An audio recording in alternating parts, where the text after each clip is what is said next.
கர்த்தருடைய நாமம் மகிமைப்படுவதாக. இந்த காலை ஆராதனைக்கு தேவனுடைய வார்த்தையை கேட்கும்படியாய் வந்திருக்கிற யாவரையும் இயேசு கிறிஸ்துவின் நாமத்தினாலே வாழ்த்தி வரவேற்கிறோம். கர்த்தர் நம்மை ஆசீர்வதிப்பாராக. கடந்த நாட்களெல்லாம் தேவன் நம்மை கண்மணி போல பாதுகாத்து நமக்கு நல்ல ஜீவன் சுகபலன் தந்து நம்முடைய தேவைகளை சந்தித்து இம்மட்டுமாய் நம்மை வழிநடத்தி வந்த கிருபைகளுக்காக அப்படியே ஒரு விசை தலைகளை தாழ்த்தி நாம் ஜெபிப்போம். பரலோக பிதாவே, இந்த ஆஸ்வதிக்கப்பட்ட இந்த நல்ல மனமகிழ்ச்சி நாளின் காலவழிக்காய் ஸ்தோத்திரிக்கிறோம் ஐயா. கடந்த நாட்கள் எல்லாம் நீர் எங்களை ஆண்டவரே ஜீவனோடு சுகத்தோடும் பலத்தோடும் பாதுகாத்து ஆண்டவரே நீர் கிருபை தந்து எங்களை வாழ வைத்தீரே, அதுக்காய் ஸ்தோத்திரம் ஐயா.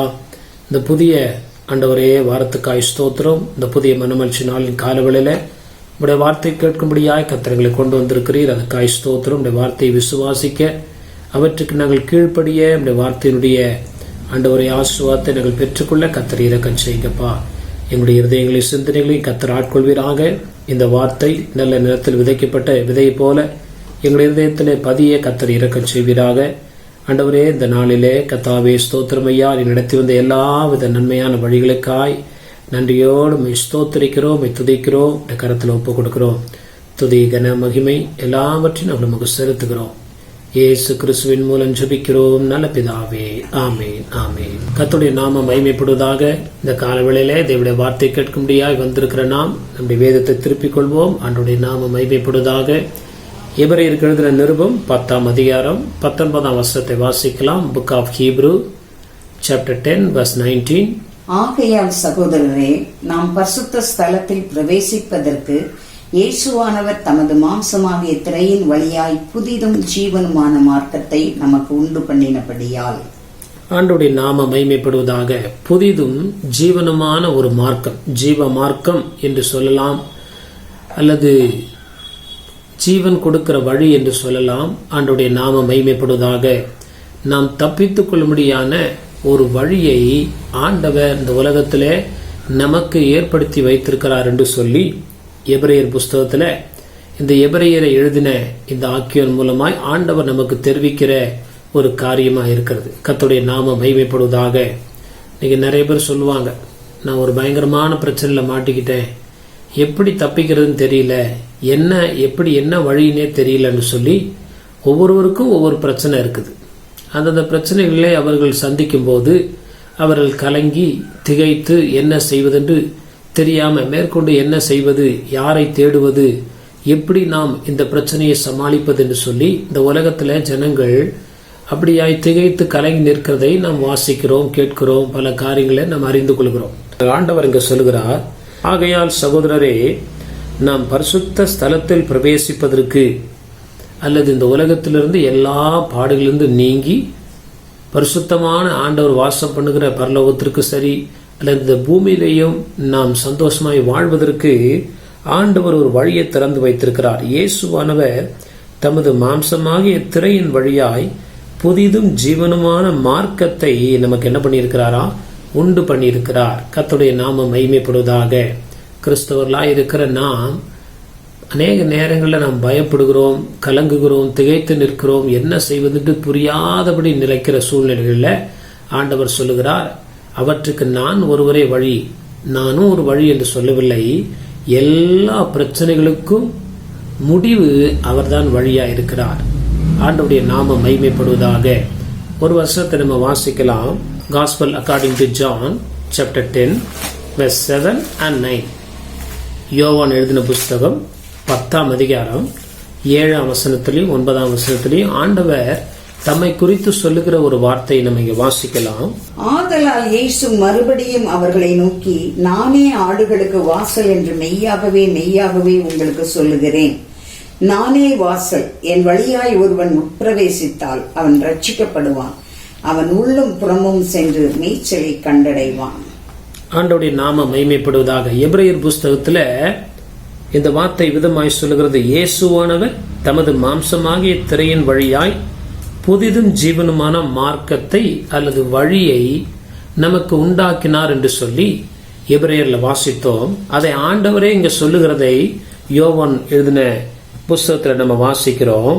7ஆம் வசனமும் 9ஆம் வசனமும். ஆதலால் இயேசு மறுபடியும் அவர்களை நோக்கி, நானே ஆடுகளுக்கு வாசல்.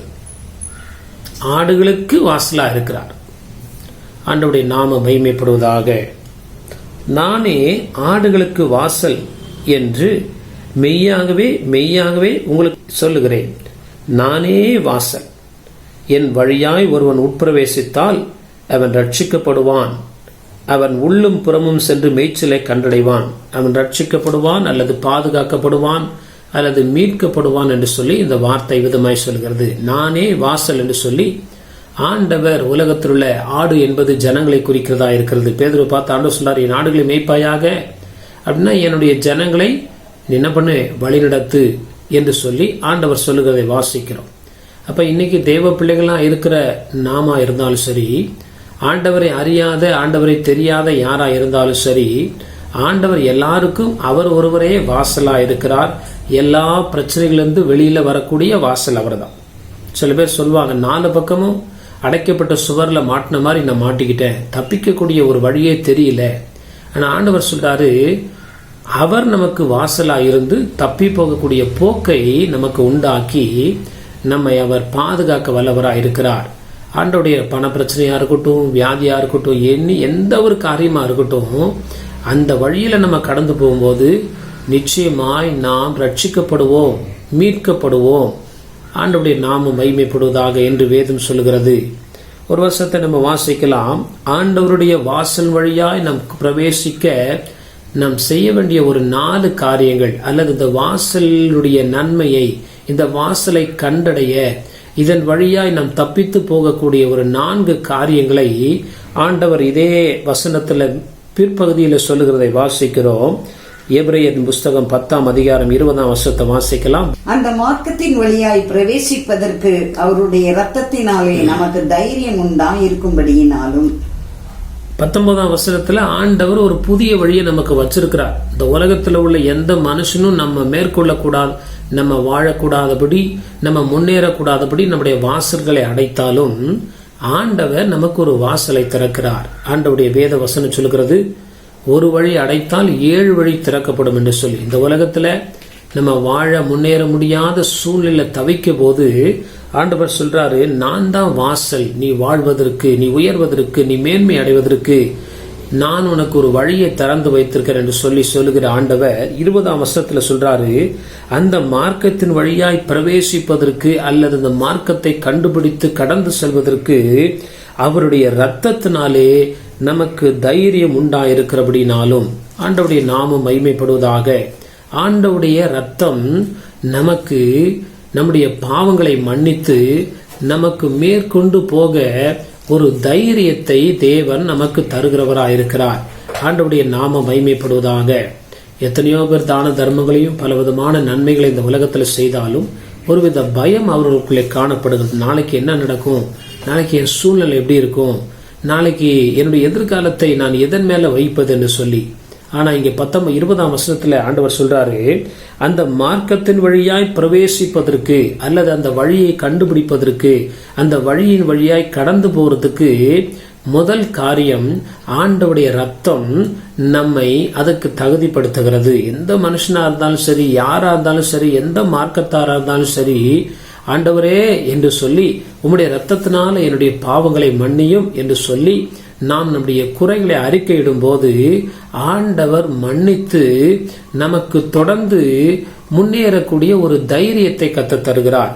ஒரு குற்றவாளியை போய் சிறைச்சாலையில் வைத்து விட்டார்கள் என்று வைத்துக் கொள்வோமே, அவன் தண்டிக்கப்பட வேண்டிய நேரத்துல அவன் நிராபராதி என்று சொல்லி, அவன் இன்னோசன்ட், அவன் குற்றமற்றவன் என்று சொல்லி நிரூபிக்கப்பட்டால் அதற்கு பிறகு அவனுக்குள்ள ஒரு தைரியம் வருகிறது. தேசத்துல எல்லாருடைய முகத்தை நின்று பார்க்கறதுக்கும் அவன் தன்னுடைய காரியங்களை தொடர்ந்து செய்யறதுக்கும் தைரியத்தை அவன் பெற்றுக்கொள்கிறது போல ஆண்டவர் நமக்கு ஒரு தைரியத்தை அவருடைய ரத்தத்தினால கட்டளையிடுகிறார். பாவம் செய்து ஆதாமும் ஏவாளும் பயந்து ஒடுங்கி இருக்கிற நேரத்துல ஆண்டவர் அவர்களை கூப்பிட்டு ஒரு ஆட்டை அடித்து ஒரு ஆடை அவர்களுக்கு உடுத்தி ஒரு தைரியத்தை அவர்களுக்குள்ள உண்டாக்கினார். நீங்கள் தொடர்ந்து வாழுங்கள், நீங்கள் தொடர்ந்து என்னை நம்பி இருக்கும் போது நான் உங்களுக்கு உதவி செய்வேன் என்று சொல்லி ஆண்டவர் தொடர்ந்து மேற்கொண்டு வாழ ஒரு வழியை ஆதாமுக்கும் ஏவாளுக்கும் திறந்தது போல இந்த புதிய ஏற்பாட்டு காலத்துல இந்த நாட்கள்ல பாவம் செய்து பாவத்தினால சாபத்தினால ஒடுங்கி போய் பயந்து இருக்கிற நமக்கு அவருடைய ரத்தத்தினாலே ஒரு வழியை கர்த்தர் உண்டாக்கினார். ஆண்டவருடைய நாமம் மகிமைப்படுவதாக. அது இன்னும் தெளிவாய் வாசிக்க போனால் இன்னொரு வசனத்தை நம்ம வாசிக்கலாம். 1 யோவான் 1 அதிகாரம் 7 அந்த வார்த்தை இன்னும் தெளிவாய் சொல்லுகிறது. 1 John chapter 1 verse 7. அவர் ஒளியில் இருக்கிறது போல நாமும் ஒளியிலே நடந்தால் ஒருவரோடு ஒருவர் ஐக்கியப்பட்டிருப்போம்.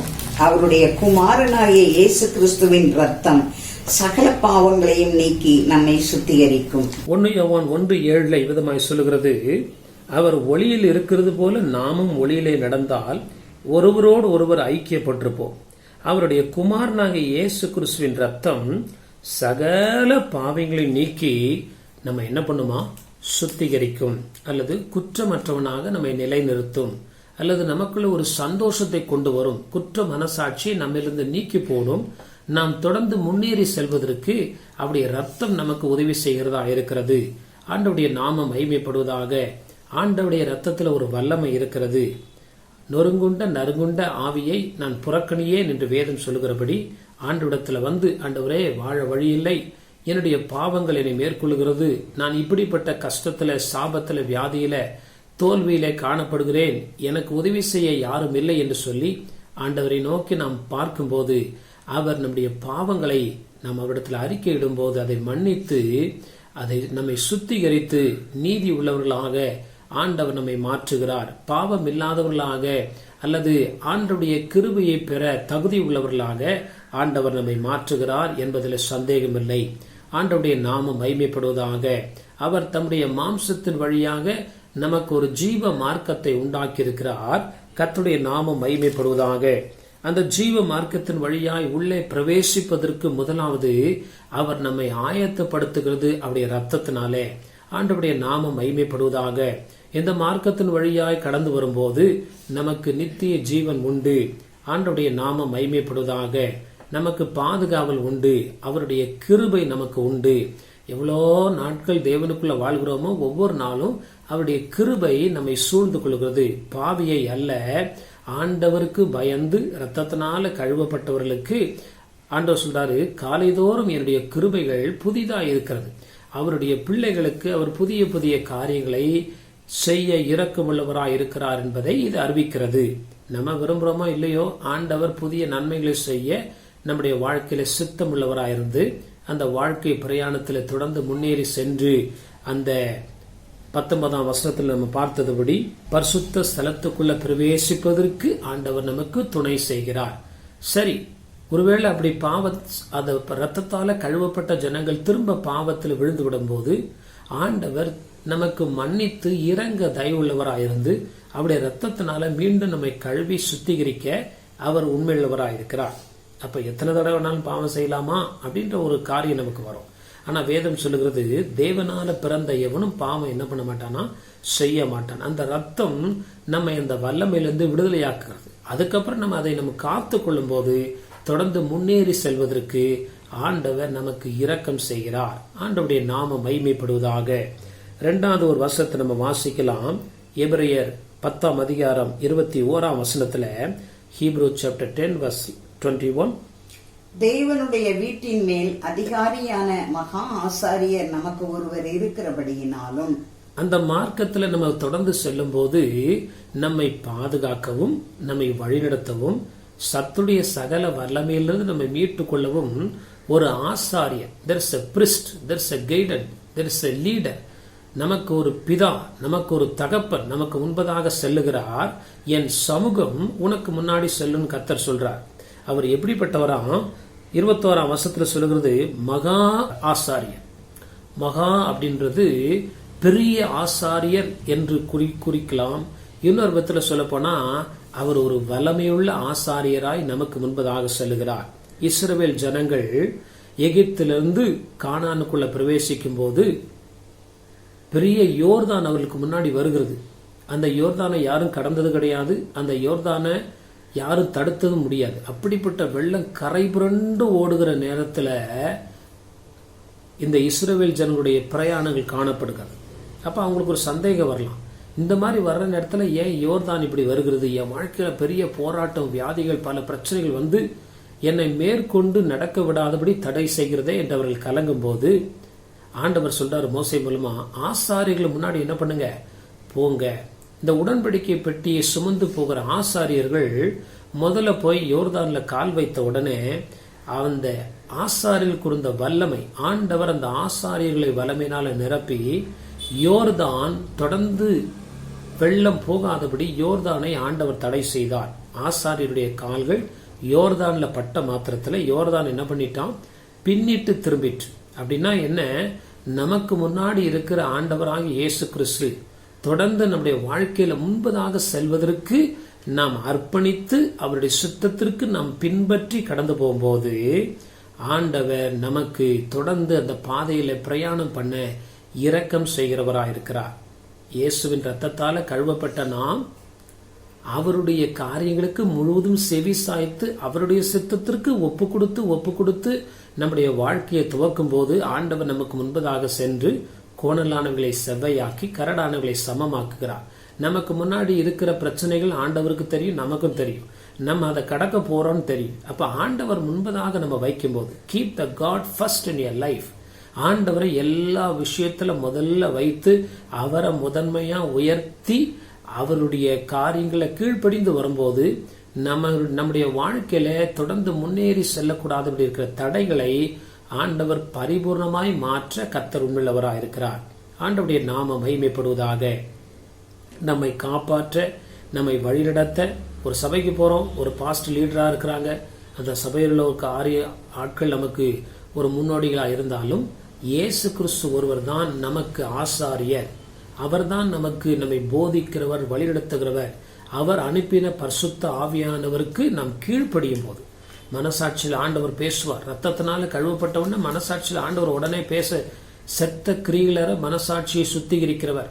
அப்ப இயேசுவின் ரத்தம் நம்முடைய மனசாட்சியை சுத்திகரித்த பிறகு மனசாட்சி மூலமாய் ஆவியில ஆண்டவர் தம்முடைய வசனங்களோடு பல விதத்துல பேசுவார்.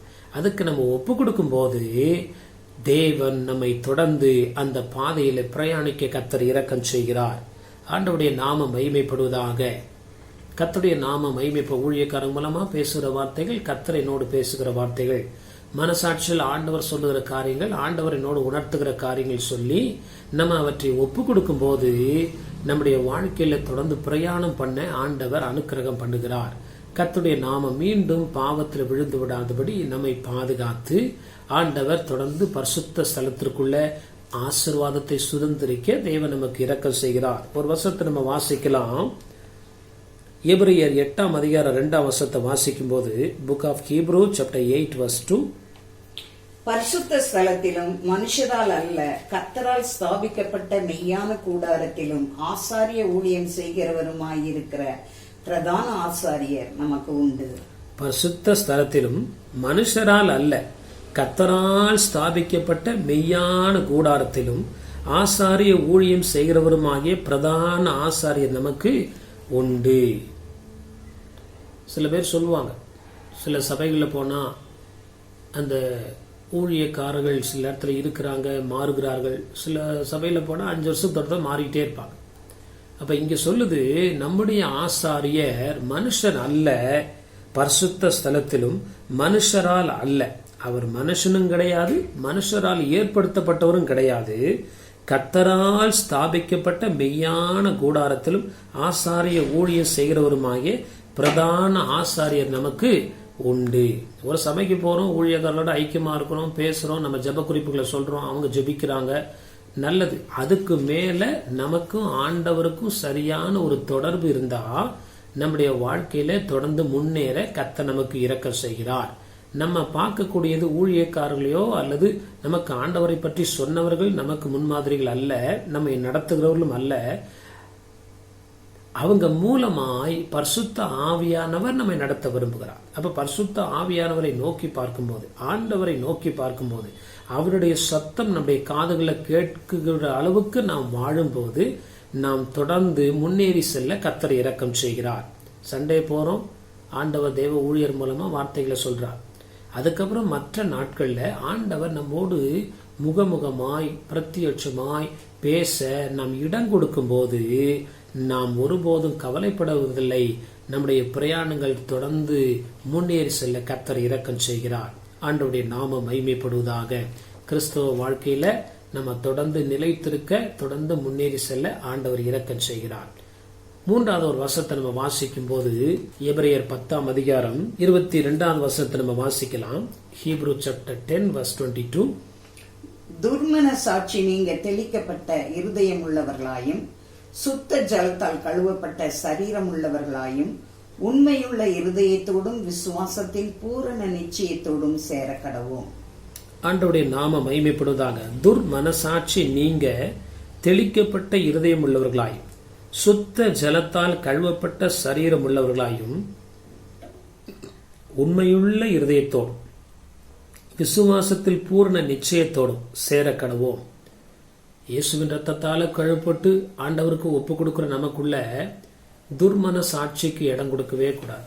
நம்முடைய மனசாட்சியில ஆண்டவர் பேசுகிற காரியங்களுக்கு நம் செவி சாய்க்காமல் இருந்தால் நம்முடைய மனசாட்சி துர்மன சாட்சியா என்ன பண்ணுமா மாறும். ஆண்டவர் நடத்திட்டே போகும்போது சில காரியங்களை ஆண்டவர் சொல்வார். நம்முடைய இருதயத்துல, நம்முடைய சிந்தனையில, நம்முடைய குணங்கள்ல மாற்றிக்கொள்ள வேண்டிய காரியங்கள்ல மாற்றிக்கொள்ளும் போது மாத்திரம்தான் அந்த பரிசுத்த ஸ்தலத்திற்குள்ள, அந்த மகிமையான அனுபவத்துல, அந்த சந்தோஷமான வாழ்க்கைய இந்த பூமியிலே அனுபவிக்க முடியும், பரலோகத்திலே அனுபவிக்க முடியும். இன்னைக்கு நிறைய கிறிஸ்துவங்க வாழ்க்கையில அவங்க ரட்சிக்கப்பட்டிருப்பாங்க, அபிஷேகம் பெற்றிருப்பாங்கன்னு ஒரு சமாதானன்றது இல்லாததுக்கு காரணம் என்ன? ஆண்டவர் கழுவின மனசாட்சியை அவர்கள் திரும்ப துர்மன சாட்சியாய் மாற்றிக்கொள்ளும் போது, அல்லது ஆண்டவுடைய சகல காரியங்களுக்கும் கீழ்ப்படிய தங்களை ஒப்பு கொடுக்க மனதில்லார்களாய் காணப்படும் போது அந்த மனசாட்சி அழுக்கடைகிறது. ஆண்டவுடைய நாம மகிமைப்படுவதாக. துர்மன சாட்சி நீங்க தெளிக்கப்பட்ட இருதயம் உள்ளவர்களாய், ஆண்டவருடைய ரத்தத்தினால ஒவ்வொரு நாளும் கழுவப்படுறதுதான் தெளிக்கப்பட்ட இருதயம். சுத்த ஜலத்தால் கழுவப்பட்ட சரீரம் உள்ளவர்களாய், சுத்த ஜலத்தால் கழுவப்பட்ட சரீரம் உள்ளவர்களாய் ஞானஸ்தானத்துக்கு நம்ம ஒப்பு கொடுக்கிறோம், ஆண்டவரோடு உடன்படிக்கை பண்ணுகிறோம். அதுக்கப்புறம் உண்மையுள்ள இருதயத்தோடும் விசுவாசத்தில் பூர்ண நிச்சயத்தோடு, எந்த வார்த்தைகளுக்கு ஆண்டவர் நம்ம நடத்துகிறாரோ ஆண்டவருடைய விஷயங்கள்ல உண்மையா இருக்க, உண்மையை என்னுடைய இன்னொரு வார்த்தையை சொல்ல போனா ஆண்டவரை நேசிக்கிற ஒரு இருதயம் நமக்கு வேண்டும். ஆண்டவருக்காக எதையும் விட்டு கொடுக்கிற ஒரு இருதயம் நமக்கு வேண்டும். ஆண்டவரை விட வேற எதையும் உயர்வாய் நம் நினையாதபடி இருந்தா இந்த வாழ்க்கையில தொடர்ந்து முன்னேறி செல்ல முடியும். ஒரு மனுஷன் ஆண்டவர்கிட்ட வரான், ஒரு ஐஸ்வர்யவான். அவன் ஆண்டவருடைய எல்லா கட்டளைகளையும் கீழ்ப்படிய மனதுள்ளவனாய் கீழ்ப்படிந்து வருகிறான். அப்ப அவன் சொல்றான், நித்திய ஜீவனை, அந்த பரிசுத்த ஸ்தலத்துக்குள்ள நான் பிரவேசிக்கணும். அப்ப ஆண்டவர் சொல்றார், நீ நல்ல பணக்காரனா இருக்கிற, உன்னுடைய எல்லாவற்றையும் விற்று தருத்தருக்கு கொடுத்துட்டு அப்புறம் என்னை பின்பற்றி வா. அவன் அவனுடைய சொத்துக்கள் ஆண்டவரை பார்க்கல, அதன் மேல அவனுக்கு ஒரு பிரி இருந்தபடினால ஆண்டவருடைய அந்த சித்தத்தை செய்ய முடியாமல் அவன் கடந்து செல்கிறான். அப்ப நல்லா தெரிஞ்சுக்கணும், கர்த்தருடைய உண்மையுள்ள இருதயம் அப்படின்னா ஆண்டவரை நேசிக்கிற ஒரு இருதயம், ஆண்டவருக்காக எதையும் விட்டு கொடுக்கிற ஒரு இருதயத்துக்கு பேருதான் உண்மையுள்ள இருதயம். வேலையை விட்டு கொடுக்க ஆயத்தமா இருக்கணும், சொந்தக்காரங்களை விட்டு கொடுக்க ஆயத்தமா இருக்கணும், பணத்தை விட்டு கொடுக்க ஆயத்தமா இருக்கணும், நம்முடைய நேரத்தை விட்டு கொடுக்க ஆயத்தமா இருக்கணும். சில நேரத்துல முடியல, ஆனா ஆண்டவருக்குள்ள திரும்ப எனக்கு உதவி செய்யுங்கன்னு சொல்லி ஜெபிக்கும் போது ஆண்டவர் நமக்கு கிருபை செய்ய வல்லவரா இருக்கிறார். கர்த்தருடைய நாமம் மகிமைப்படுவதாக. ஆண்டவர் ரத்தத்தினால ஒவ்வொரு நாளும் கழுவப்பட்டு தேவனுக்கு பயந்து வாழ்ந்து ஞானஸ்தானத்தின் மூலமாய் அவரோடு உடன்படிக்கை பண்ணப்பட்டு ஆண்டவருடைய காரியங்கள்ல உற்சாகமா பயந்து காணப்படும். சில பேர் ஊழியக்காரர்களுக்கு பயப்படுவாங்க. ஐயோ ஏதாவது கேட்டுருவாரோ, சபைக்கு வரலன்னா ஏதோ சொல்லிடுவாங்களோ, ஏதாவது இல்லை, அப்படி இல்லை. தேவனுக்கு நாம் பயப்படும் போது நம்முடைய உண்மை அதில் விளங்குகிறதா இருக்கிறது. ஆண்டவருடைய உண்மை உள்ள மனுஷன் பரிபூர்ண ஆசீர்வாதங்களை பெறுவான். ஆண்டவருடைய நாம மகிமைப்படுவதாக. உண்மையை பற்றி நிறைய வசனங்கள் இருக்கு. கர்த்தருடைய நாம மகிமைப்படுவதாக. ஒரு வசனத்தை நம்ம வாசிக்கும் போது யோவான் 4ஆம் அதிகாரம் 23ஆம் வசனத்தை வாசிக்கலாம். John chapter 4 verse 23. உண்மையாய் தொழுது கொள்ளுகிறவர்கள் பிதாவை ஆவியோடும் உண்மையோடும் தொழுது கொள்ளும் காலம் வரும், அது இப்பொழுதே வந்திருக்கிறது. தம்மை தொழுது கொள்ளுகிறவர்கள் இப்படிப்பட்டவர்களாய் இருக்கும்படி பிதாவானவர் விரும்புகிறார். தம்மை தொழுது கொள்ளுகிறவர்கள் எப்படி இருக்கணும்னு சொல்லி பிதாவானவர் விரும்புகிறார் என்று சொல்லி யோவான் 4:23 சொல்லுகிறது. உண்மையாய் தொழுது கொள்கிறவர்கள், எப்படி தொழுது கொள்றாங்களாம்? உண்மையாய் தொழுது கொள்கிறவர்கள் பிதாவை ஆவியோடும் உண்மையோடும். அப்படின்னா இருதயத்தின் ஆழத்திலிருந்து மாத்திரம் கிடையாது, ஆண்டவருக்காக எதையும் விட்டு கொடுக்கிற ஒரு நிலைமைக்கு பிறகுதான் உண்மையாய் தொழுது கொள்கிறவர்கள். ஒருவன் என்னை பின்பற்ற வர விரும்பினால் தன்னைத்தான் வெறுத்து, அப்படின்னா தனக்கு உண்டான எல்லாவற்றையும் நான் மனப்பூர்வமா ஆண்டவருக்காக ஒப்பு கொடுக்கிறேன்னு சொல்லுகிற அந்த ஒரு ஸ்தானத்தை ஆண்டவர் எதிர்பார்த்து, அப்படிப்பட்டவர்கள் பரிசுத்த ஸ்தலத்துல அல்லது மகிழ்ச்சியான அந்த இடத்துல அல்லது ஆசிரமமான தேவனுடைய கிரியைகளை கிருபைகளை பெற்றுக்கொள்ள ஆண்டவர் அவர்களுக்கு அனுக்கிரகம் பண்ணுகிறார். தொழுது கொள்ளும் காலம் வரும், அது இப்பொழுதே வந்திருக்கிறது. தம்மை தொழுது கொள்கிறவர்கள் இப்படிப்பட்டவர்களா இருக்கும்படி பிதாவானவர் என்ன பண்றாரா? விரும்புகிறார். அந்த உண்மைன்னு ஒண்ணு இருக்கணும். அந்த உண்மை, நான் ஞானசான் எடுத்துட்டேன், ஆண்டவரோடு உடன்படிக்கை பண்ணிட்டேன், எந்த விதத்திலையும் நான் ஆண்டவரை விட்டு கொடுக்க மாட்டேன். சில சமயங்களில் சில தடைகள் வருது, ஆனா அந்த உண்மை, உள்ளத்தில் உண்மை இருக்க விரும்புகிறீர், அந்த காரணத்தில் ஞானத்தை தெரியப்படுத்துகிறீர். உள்ளத்துல அந்த உண்மைன்றது the integrity, loyalty, the faithfulness, ஆண்டவருக்குன்ற அந்த ஒரு இது. கர்த்தருடைய நாமம் மகிமைப்படுவதாக. அப்படிப்பட்ட நிலைமைகள்ல நம்ம காணப்படும் போது அன்பான தேவ பிள்ளைகளே, கர்த்தர் நம்முடைய வாழ்க்கையில தொடர்ந்து முன்னாடி சென்று நமக்கு முன்பதாக இருக்கிற தடைகளை ஆண்டவர் மாற்றி போட விரும்புகிறார். பிதாவை தொழுது கொள்கிறவர்கள் எப்படி தொழுது கொள்ளணுமா? ஆவியோடும் உண்மையோடும் தொழுது கொள்ளும் காலம் என்ன பண்ணுமா? வருகிறது. இந்த காலம்தான் அது. இன்னைக்கு அந்த கதவு திறந்திருக்குது. தம்முடைய மாம்சத்தின் வழியான ஒரு ஜீவ மார்க்கத்தை உண்டாக்கி இருக்கிறார். அது எப்போ அந்த கதவை மூடன்னு சொல்ல முடியாது. ஏன்னா ஆண்டுடைய வருகை சமீபமா இருக்கிறது. அதுக்குரிய சகல காரியங்களும் நடந்து கொண்டு வருகிறது. 3ஆம் உலக யுத்தம் எந்த நாள் வேணாலும் வரலாம். அப்படி வரும்போது மரணமோ அல்லது ஆண்டுடைய வருகையோ வரும்போது அந்த நாட்களை நம்ம பயந்து பரிதவித்து நம்ம கைவிடப்பட்டவர்களா இல்லாதபடி இந்த நாட்கள் அந்த கதவு திறந்திருக்கும் போதே உள்ள ஓடம், அதுக்குள்ள நம்மை ஆயத்தப்படுத்தி ஆண்டோடத்துல வரும்போது, ஒருவேளை யுத்தங்கள் வந்தாலும், ஒருவேளை உலகத்துடைய அழிவுகள் எது வந்தாலும் ஆண்டவர் நமக்கு அனுகூலமாயிருந்து நம்மை பாதுகாக்க வல்லமையுடையவராயிருக்கிறார். கர்த்தருடைய நாமம் மகிமைப்படுவதாக. ஆண்டவருடைய நாமம் மகிமைப்படுவதாக. கடைசியில 23ஆம் வசனத்தை நம்ம வாசிக்கும் போது எபிரேயர் 10ஆம் அதிகாரம் 23ஆம் வசனம், ஹீப்ரூ சாப்டர் 10 verse 23, அல்லாமலும் நம்முடைய நம்பிக்கையை அறிக்கையிடுகிறதில் அசைவில்லாமல் உறுதியாய் இருக்க கடவோம். வாக்குத்தத்தம் பண்ணினவர் உண்மையுள்ளவராய் இருக்கிறாரே. அல்லாமலும் நம்முடைய நம்பிக்கையை அறிக்கை இடுகிறதில் அசைவில்லாமல் உறுதியா இருக்கக்கூடும். சில விஷயத்துக்காக தொடர்ந்து ஜெபிக்கிறோம். குடும்பத்தை ரட்சிக்கப்படணும், வியாதிகள் மாறணும், பண கஷ்டங்கள் மாறணும், சாபங்கள் மாறணும், கட்டுகள் மாறணும்னு சொல்லி நம்ம அசைவில்லாமல் உறுதியா என்ன பண்ணணும்? ஆண்டவரிடத்துல என்ன பண்ணணுமா? ஜெபித்து கொண்டே இருக்கணும். அல்லாமலும் நம்முடைய நம்பிக்கையை அறிக்கை இடுகிறதில் அசைவில்லாமல் உறுதியா இருக்கக்கூடும். ஆனா அந்த மாதிரி ஸ்ட்ராங்கா நம்ம ஜெபிக்க முடியாததுக்குரிய காரணம் என்னவென்றால், நம்ம ரத்தத்தினால கழுவப்பட்ட அனுபவத்தை ஒருவேளை நாம் இழந்திருப்போம் என்றால், அப்படிப்பட்ட ஒரு அசைவில்லாத நம்பிக்கை இல்லாதபடி அசைவுள்ள நம்பிக்கை நமக்குள்ள உண்டாகும். கொஞ்ச நேரம் விசுவாசிப்போம், அப்புறம் ஒரு பயம் வரும். 2வது, ஆண்டவரை நம் ஆசாரியராய் கொண்டு வராதபடி, ஆண்டவரை நோக்கி பார்க்காதபடி சில ஜனங்க உலகத்தையும் ஆட்களையும் அதிகாரிகளையும் மற்ற காரியங்களை அவங்க மேல நம்பிக்கை வச்சிருப்பாங்க. அவங்க நம்மை விடுவிக்க முடியாது, நம்மை வழிநடத்தவும் முடியாது, நமக்கு ஒரு பாதையை உருவாக்கி தரவும் முடியாது. ஆண்டவருடைய நாமம் மகிமைப்படுவதாக. 3வது, நம்முடைய வாழ்க்கையில அந்த லாயல்டி, அந்த இன்டிகிரிட்டி, அந்த கமிட்மெண்ட், டோட்டல் கமிட்மெண்ட். ஆண்டவருக்கு பயப்படுகிற பயம்ன்றது அது உண்மையை குறிக்கிறது. அந்த உண்மையா நம்ம தேவனை சேவிக்கும் போது நம்முடைய நம்பிக்கையில அசைவு இல்லாதபடி அதை உறுதிப்படுத்த ஆண்டவர் இன்னும் நமக்கு என்ன பண்றாரு? இரக்கம் செய்கிறார். சின்ன சின்ன சின்ன விஷயத்துல ஜெபிக்கும் போது உடனே அற்புதம் செய்வார். அப்ப நம்முடைய நம்பிக்கை நாளுக்கு நாள் ஒரு மரத்தை போல் அது உறுதியாக்கப்படும். எத்தனை காற்று, எத்தனை மழை, எத்தனை புயல் வந்தாலும் நீதிமான் பனையை போல செழித்து லீபனோன்ல கேதுருவை போல என்ன பண்ணுவானா? வளருவான். எந்த ஒரு காற்றுக்கு பனைமரம் அவ்வளவு சீக்கிரத்துல கீழே விழாது. அப்படிப்பட்ட ஒரு உறுதித்தன்மையும் ஒரே நாள்ல வராது. கொஞ்சம் கொஞ்சமா வருகிறதுக்கு நம்ம ஆண்டவருக்குள்ள வளர்ச்சியடைய வேண்டும் என்றால், முதலாவது ரத்தத்தால் கழுவப்பட்ட அனுபவத்தை பெற்றுக்கொண்டு அதை காத்து கொள்ள வேண்டும். 2வது, நம்முடைய கண்ணு, நம்முடைய பார்வை, நம்முடைய நோக்கம், நம்முடைய எல்லாமே ஆண்டவரை மாத்திரம் நோக்கி இருக்கணும். வேற எதையும் நோக்கி இருக்க கூடாது. ஆண்டவரை ரத்தத்தால் கழுவப்பட்ட இன்னைக்கு நிறைய பேர் உலகத்தையே பார்த்துருக்கிறாங்க. மனுஷர்களை பார்த்து அவங்களுடைய வாழ்க்கையில வளரக்கூடாதபடி அவங்க விழுந்து போறாங்க. நம்ம யாரை தான் பார்க்கணும்னா, பிரதான ஆசாரியராக இயேசு நமக்கு வழியை வச்சிருக்கிறார். நம்மள மாதிரி அவர் வாழ்ந்திருக்கிறார். நமக்கு பட்ட எல்லா கஷ்டங்களையும் அவர் சகித்திருக்கிறார்.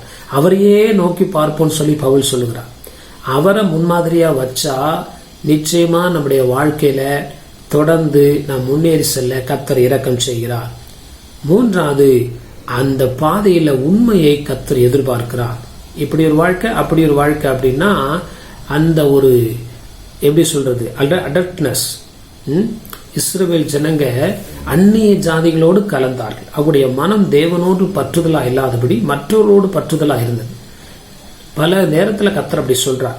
அப்ப இன்னைக்கு நிறைய கிறிஸ்தவர்களுடைய இருதயத்துல ஆண்டவர் இருக்கிறது போல அவங்க நினைத்தாலும் ஆண்டவர் இருக்க வேண்டிய இடத்துல மற்றொரு காரியத்தை அதிகமாக ஒன்று தங்களை நேசிப்பாங்க, இல்லது மற்ற வேலையை மற்ற காரியங்களை அவர்கள் அதிகமாக நேசிக்கிறவர்களாய் காணப்படும் போது நம்முடைய வாழ்க்கையில நம்பிக்கை அசைவுறுகிறதா இருக்கிறது. அப்ப நாலாவது, everyday we should have a strong faith confession in our life. ஒவ்வொரு நாளும் விசுவாசத்தை உறுதியாய் அறிக்கையிடணும். அப்படி அறிக்கை எடுக்கிறதுக்கு கர்த்தர் நமக்கு இரக்கம் செய்கிறார். விசுவாசத்தை துவக்கிறவர் அவர் தான். அவர் நமக்கு உதவி செய்வார். தொடர்ந்து விசுவாசத்துல நிற்க கர்த்தர் கிருபை செய்வார். அந்த விசுவாசம் தான் சாத்தானை எதிர்க்கிற ஒரு ஆயுதமா இருக்கிறது. நம்ம தொடர்ந்து முன்னேறி செல்ல கர்த்தர் நமக்கு இரக்கம் செய்கிறார். கர்த்தருடைய நாமம் மகிமைப்படுவதாக. அப்போ நம்ம வாழ்க்கையில ஆண்டவர் ஒரு புதிய வழியை, ஒரு புதிய அற்புதத்தை செய்யணும். நம்ம கஷ்டத்திலிருந்து வெளியில வர கர்த்தர் நமக்கு ஒரு கிரியை செய்யணும்னா ஆண்டவருடைய ரத்தத்தால கழுவப்பட்டு நாம் ஒப்பு கொடுக்கப்பட்டு ஆண்டவரை நமக்கு துணையாய், ஆண்டவரை முன்மாதிரியாய், ஆண்டவருடைய சகல சத்தியங்களுக்கு கீழ்ப்படிந்து, அது மாத்திரமல்ல நம்ம வாழ்க்கையில ஒரு நேர்மையும் உண்மையும் காணப்படும் போது, நான்காவது நம்ம அந்த அறிக்கை செய்கிற அறிக்கையில கர்த்தர் மகிமைப்பட்டு நம்ம எந்த காரியங்களுக்காக ஜெபிக்கிறோமோ கர்த்தர் அதில் ஒரு விடுதலை தர வல்லவராயிருக்கிறார். நல்ல வசனம். அல்லாமலும் நம்முடைய நம்பிக்கையை அறிக்கையிடுவதில் அசைவில்லாமல் உறுதியா இருக்க கடவோம். வாக்குத்தத்தம் பண்ணினவர் எப்படி இருக்கிறாராம்? உண்மையில எனிதிங் ஹி கேன் சேஞ்ச். எந்த சிச்சுவேஷனையும் ஆண்டவரால் மாற்ற முடியும். ஆனா நம்ம ஆண்டவருக்குள்ள ஸ்ட்ராங்கா இருக்கிறதுக்கு அந்த முதல் 3 படிகளை செய்யும் போது நமக்குள்ள அந்த உறுதித்தன்மையை கத்த தருகிறார். அந்த உறுதியில நம்ம அசையாம ஆண்டவருடைய நாமத்தை அதிகமாய் மகிமைப்படுத்தி விசுவாச அறிக்கையை செய்யும் போது நமக்கு விரோதமா இருக்கிற தடைகள், அடைக்கப்பட்ட கதவுகளை ஆண்டவர் திறந்து நம்மை தொடர்ந்து முன்னேறி செல்ல கர்த்தர் இரக்கம் செய்கிறார். எபிரேயர் 3ஆம் அதிகாரம் 6ஆம் வசனத்தை வாசிச்சு முடிக்கலாம். Hebrew chapter 3:6. கிறிஸ்துவோ அவருடைய வீட்டிற்கு மேற்பட்டவரான குமாரனாக உண்மையுள்ளவராயிருக்கிறார். நம்பிக்கையினாலே உண்டாகும் தைரியத்தையும் மேன்மை பாராட்டலையும் முடிவுவரைந்தும் உறுதியாய் பற்றி கொண்டிருப்போம். ஆகில் நாமே அவருடைய வீடாயிருப்போம். எபிரேயர் 3:6 பிற்பகுதியில நம்பிக்கையினாலே உண்டாகும் தைரியத்தையும் மேன்மை பாராட்டுதலையும் முடிவு புரிந்து உறுதியாய் பற்றி கொண்டிருப்போமாகில் நாமே அவருடைய வீடாய் இருப்போம். அல்லது அவரே நமக்குள்ள என்ன பண்றாரு? கடந்து வருகிறார். அப்ப இயேசு நமக்குள்ள பரிபூர்ணமா கடந்து வந்துட்டா நமக்கு விரோதமா இருக்கிற கட்டுகளை கர்த்தர் உடைத்து ஆண்டவர் நமக்கு ஒரு அதிசயத்தை இந்த நாட்களில் செய்யும்படியாய் ஆண்டுடைய பாதத்துல ஒப்பு கொடுப்போமாக. கர்த்தருடைய நாமம் மகிமைப்படுது. ரத்தத்தால கழுவப்பட்ட அனுபவம் இந்த நாட்களில் பெற்றுக்கொள்ள வேண்டும். அதுக்கப்புறம் ஒவ்வொரு நாளும் அவருடைய ரத்தத்தினால வசனத்தினால கழுவப்படணும். அவரோடு உடன்படிக்கை ஞானஸ்தானம் பண்ணணும். அதுக்கப்புறம் நம்ம உண்மையாய் காணப்படும் போது ஆண்டவர் ஆவியின் அச்சாரமாகிய அபிஷேகத்தை நமக்கு தந்து தொடர்ந்து விசுவாசத்துல உறுதியா இருக்கக்கூடிய கிருபையை கர்த்தர் நமக்கு என்ன பண்றாரு? ஆவியானவர் தாமே நம்முடைய பலவீனங்களை உதவி செய்ய எப்படி இருக்கிறாராம்? வல்லவராக இருக்கிறார். அபிஷேகத்தை பெற்றுக்கொண்ட பிறகு எத்தனை சூழ்நிலை வந்தாலும் அந்த அபிஷேகம் நம்மை வெட்கப்படுத்தாது. நம்மை ஸ்திரமாய் நிற்க கர்த்தர் இரக்கம் செய்யும். ஆண்டவருடைய நாம மகிமைப்படுவதாக. கண்களை மூடி நம்ம ஜெபிக்கலாம். பரலோக பிதாவே, நன்றியோடு துதிக்கிறமையா, ஒரு ஜீவ மார்க்கத்தை எங்களுக்கு உண்டாக்கி இருக்கிறீர். எங்களுடைய பிரச்சனையிலிருந்து தப்பி போகக்கூடிய ஒரு போக்கை கர்த்தர் உண்டாக்கி இருக்கிறீர். ஆண்டவரே ஸ்தோத்திரம் ஐயா. ஆண்டவரே நன்றியோடு ஸ்தோத்திரிக்கிறோம் ஐயா. நாங்கள் தொடர்ந்து முன்னேறுவதற்கான ஒரு வழியை, ஒரு எளிய வழியை கர்த்தர் எங்களுக்கு உண்டாக்கி இருக்கிறீர். ஆண்டவரே ஸ்தோத்திரம் ஐயா. எந்த மனுஷனா இருந்தாலும் சரி இந்த வழியிலே கடந்து போக முடியாது நீர் உண்டாக்கி இருக்கிற இந்த வழியை நாங்கள் அறிந்து அவற்றுடைய காரியங்களை எங்களை ஈடுபடுத்த கர்த்தர் இரக்கம் செய்வீராக. ஆண்டவரே நன்றியோடு ஸ்தோத்திரிக்கிறோம் ஐயா. எங்களுக்கு வேற வாழ வழியில்லையே என்று சொல்லி அநேகர் தவிக்கிறதை நாங்கள் இந்த நாட்களில் கேள்விப்படுகிறோம், பல விதமான பிரச்சனைகள்ல. ஆனா ஆண்டவர் எங்களுக்கு ஒரு வழியை திறந்திருக்கிறபடினால இந்த வழியிலே நாங்கள் கடந்து வர எங்களை ஒப்பு கொடுக்கும் போது உங்களுடைய ரத்தத்தினால எங்களுக்கு ஒரு தைரியத்தை தந்து ஆண்டவரே தொடர்ந்து முன்னேறி செல்ல கர்த்தர் கிருபை செய்கிறீர். ஆண்டவரே உமக்கு ஸ்தோத்திரம். இந்த வாசல் அடைக்கப்படுவதற்கு முன்பதாக இந்த வழியை நாங்கள் கண்டுகொண்டு அதனுடைய நன்மைகளை அடைந்து ஆண்டவரே ஸ்தோத்திரம், பாவ உலகத்திலிருந்து தப்பித்துக் கொள்ள ஒரு போக்கை இந்த நாட்களில் உண்டாக்கி வைத்திருக்கிறீர். அதற்காக ஸ்தோத்திரம் ஐயா. உடைய வருகையோ அல்லது ஆண்டவரே மரணமோ எது சமீபமா இருந்தாலும் அதற்கு முன்பதாகவே இந்த பூமியிலே நாங்கள் இந்த வழியை ஆண்டவரை தெரிந்து கொண்டு அவற்றின் வழியாய் நாங்கள் கடந்து போக எங்களை நாங்கள் அர்ப்பணிக்க ஆண்டவர் இரக்கம் செய்வீராக. உம்முடைய நாமம் மகிமைப்படுவதாக.